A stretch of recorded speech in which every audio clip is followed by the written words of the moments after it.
Hello guys and welcome back. In today's video I'm going to show you here about help you how you actually start to save as SVG.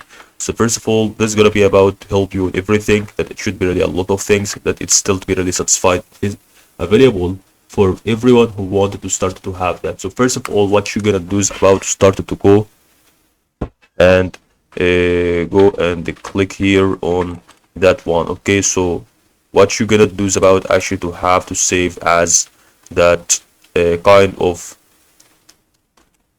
actually of the kind of SVG or something like that. So what you're gonna do is about start over here to right here, click on any object that you have. Okay, so once you click on the object, you can actually have to scroll to the right corner, and then as you can see, you can have actually to have this one, everything is about that, and then you can start to click on export, and then you can see, as you can see over here, you can see the PNG and JPEG and SVG and PDF, and this will be about to give you here an action to do the SVG, and then you're gonna start actually to export. And then once you do that, you will click export rectangle or anything that you would like in the export. And I hope you see this video helpful, and thank you for